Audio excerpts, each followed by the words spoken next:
right, welcome back to the Dynasty Playoff Podcast. I'm John Morrow, host of the Deceased Onions, with my co-host Dan Bolton, manager of another deceased team in his own right. Dan, last week was not great for us, but we're here to pod. We said we would. We're showing our faces. My question to you, what went wrong in your matchup versus Pauly? How you feeling now? Yeah, John, my team was, I'd say, anything but dynamic this past weekend, putting up the lowest total points of all of the 8 playoff contenders. You said what went wrong? It's more of a question of what didn't go wrong. It was, from the jump, Pauly, kudos to him. I mean, the man talked a big game,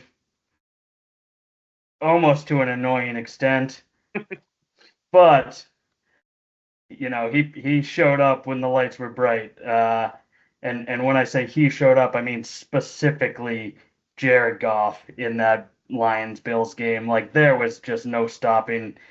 He was an absolute wagon. And I, yeah, I did not enjoy watching that game either, man. I hear you. no, yeah, if you didn't have a guy or two, going off in that game, you were in trouble. And you know what? I did have a guy in that game, a guy that I thought was crucial, a crucial get during the season in a big trade.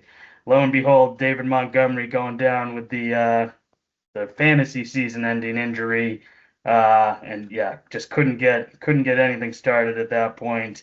A lot of guys really in that under 15 point range for me, and really, yeah, there was no coming back from what Goff just put down on me. So that was the story there. Kudos to Pauly. Nuts and bolts. I got screwed. Well, I think that's a pretty accurate summary. In fantasy, I feel like you can have a great team, but you got to get good breaks. And like last year, I won it all, and I had a good team, but I got a lot of good breaks. And in my matchup versus Sam, I didn't get any of those breaks. Jamar Chase was a pedestrian receiver. He had 13 points. He was not a wide receiver one last week.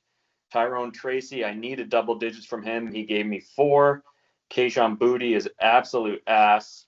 So really not much to say there. Sammy's guys played well. I called it in last week's pod. I said I usually have the QB advantage. This week I don't, and that definitely was true. Lamar Jackson played great. Josh Allen is not a human being. So as I was watching that game, it was it was painful. We already touched on it, but that game was great if you had those guys. So that's basically it. Just two points I want to make. Like I said, you need to get some breaks in order to win it all, and that's just the nature of fantasy football, especially in the playoffs. I lost to Sam by 18. His kicker and defense outscored me by 20. So I don't want to make excuses, but that's just a break that did not go my way. My guys did not play well. Sam's played great. But that's just one of those breaks. And one other just quick side note, Sam Laporta, 14 points, Jonathan Taylor, 9 points. So I'm taking that one with me as a little win, but none of it matters because I'm sitting here at home. I'm in the basement with you, with Ian, with everyone else, and there's only 4 teams left. So basically all I have to say about that. Congrats to Sam. Congrats to Pauly. Also, congrats to Snee, who just quickly, I'll touch on the other 2 matchups. Snee had Cooper Kupp put up 0 on Thursday, and then his guys came through to beat Larry at the end. CD, Kamara, and the Brown brothers went off. So congrats to Snee there. And then Eric, absolutely looking like the team to beat right now because he put a beat down on Crony and Spid, who played well, had over 140 points. So they don't have anything to hang their head on. But again, in fantasy, you need to get the breaks. You can't go up against a team like Eric when it is playing that well, with Mike Evans putting up 30, James Conner. I'm sure you may miss him because that would have been a big help for you. So really not much could be done for anyone going up against Eric. So That's basically last week. Now looking at this week. Speaking of Eric, we'll talk about the matchup between Sammy. So these are the two teams that beat us playing now this week. Dan, what do you got? Yeah, I mean, this is ostensibly the top two remaining teams just by purely by the numbers, by the book. I guess by the Yahoo projections, I should say. So you expect fireworks in a matchup like this. Both of them actually dealing with some injury trouble that any team could run into in the fantasy playoffs. But Sammy had Jalen Waddle put up 0 last week, and he's listed as doubtful now. I believe he'll be out for this week. And then Nick Chubb on the other side for Eric, similar situation, went down early last week. He's going to be out for the rest of the year. So both of them sort of trying to piece things together. I think that is the sort of the X factor in this matchup. Eric was able to add, actually think about this. Eric lost Chubb. If he didn't make that Connor Montgomery trade, he also would have lost Montgomery for the two top backs down in the same week. But thankfully, again, he's got Connor now, and he was able to add Craig Reynolds, so he'll back up Jamar Gibbs. I don't think it'll be sort of a two-horse backfield the way it was, with Montgomery, obviously. But I do think Reynolds will, pick up some of the slack there. And then on the other side, Sammy's going to be playing Jalen Coker. Don't know much about the kid, but guys put up some stats throughout the course of the end of the year. Bryce Young has been a little bit back on his game lately, so we'll see what happens with that.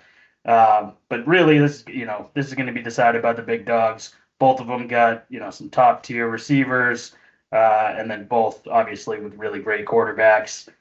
Eric with Jalen Hurts, but Sammy maybe with the trump card there and Josh Allen. So you said Eric is likely the favorite, and again, he's been a perennial power in the league.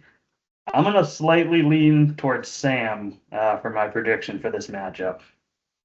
All right, yeah, that's a great breakdown. I don't have a lot to add to it. I was surprised just to look at these rosters and see, Coker and Reynolds in the flex. These are, like you said, probably the two best teams left, and those flexes leave some to be desired, especially Reynolds. But yeah, injuries will get you. Coker played well last week. Sammy, relied heavily on Allen last week in that crazy game. I just can't imagine we're going to see a similar game in Buffalo versus the Patriots. So, I don't think Allen's going to need to put up 40 plus fantasy points. So, I think Sammy might want to count on more like 20, 25 from Allen instead of 40, which may put him behind the 8 ball. I looked at just some of Eric's matchups. They look pretty good. So, my prediction is pretty strong towards Eric if I had to make a pick. He's peaking at the right time. Earlier in the year, I said Larry's team reminded me of my team from last year. Now it's looking like Eric's team does because he sort of was skidding into the playoffs, but he's getting hot right now. So I did a complete 180 on Eric's team. He's my favorite right now. I'm picking him. So that's that matchup. The next matchup is a good one. There's been a lot of shit talking between Paulie and Snee. Two brand name changes. What is it? His name is James versus Flybird. I don't fully get Flybird. I didn't think too hard about it, but another good matchup between two good teams. Paulie's definitely an underdog story. He's Cinderella. We'll see if he turns into a pumpkin or what. Any insight on this one?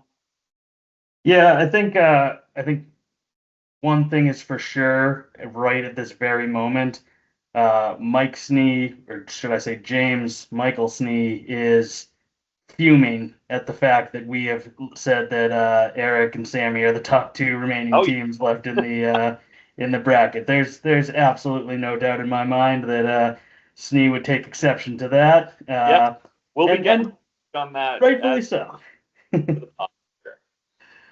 But yeah, I would say, I think the Flybird reference is a reference to Polly Want a Cracker, something along those lines. Again, similar to last week, we're a little bit clueless in terms of what James here is doing with his naming, names with James. So yeah, to the matchup, I would say, we got I'm finally looking at Paulie's team for the first time. I'll be honest. He's got some players, you know. Yeah, He's got a I couple of guys. He's he's got Nico. He's got Kyron. he's got Zay Flowers. I mean, he's got Yep, yep. So guys that boomer bust potential. I mean, those are obviously good players, but those guys have really high ceilings. Um, you know, so I think he's got a fighting chance. He's got Kate Otten in there right now. I don't want to give anything away, but the man needs a sub. Um, but yeah, I think, going in, Snee will be the heavy favorite. But again, I was the heavy favorite last week, and we saw what happened there. So be careful what you wish for, Snee. totally. Yeah, I mean, looking at projections right now, it's 121 to 98 for Snee. But again, you were projected heavy to win last week. I think you said it perfectly. I had that written down that Paulie's team has a high ceiling. Um, Zay can go off. Nico's been great ever since he's been back. What did you say? Otten's hurt, or what's up with Otten? I don't know. I just see him listed at 0 points. So Oh, okay. That must be why he's projected bad. All right. Well, we'll see about that. Sneeze team. I mean, Kamara's going to be out, but if Hill can play well and turn it around, that'd be great. He's got the Browns who have been killing it. Chase Brown's definitely good for 2025. The Bengals want to win, so I feel like Chase Brown will have a big game. You got to imagine Cup's going to score more than 0 this week. So if I'm making a pick, I love you, Paulie, but this to me looks like an Eric Snee final. It's not really going out on a limb, but that's what I got. If you had to make a pick, who you got here? Are you gonna go I against who last week, or are you gonna say since he beat you, he's now your guy? I think I got to ride with Paulie just, purely out of that, loss to the top dog here. But it really is going to be interesting to see what Snee does. I think Mahomes has been cleared to play, but obviously the Chiefs are going to want to take real good care of him.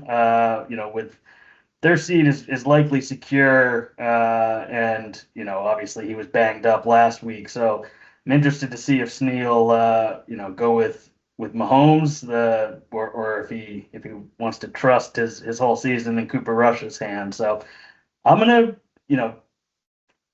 I guess more to be seen, but I'm gonna lean Pauly. So I'll have the Pauly Sammy prediction, and you'll be the exact opposite there. Yep, that's exactly right. Yeah, seems like there's some decisions to be made in this matchup. Looks like Eric, Sammy, basically everything's set in stone, but Snee and Paulie will be tinkering leading up to Saturday and Sunday games. So it'll be fun to watch. Dan, thanks for joining me as always. We showed up, which is, that's our job. So I'm proud of us for doing that. We showed our faces here. And with that, happy watching football this weekend. And we'll see who's going to be fighting for the trophy.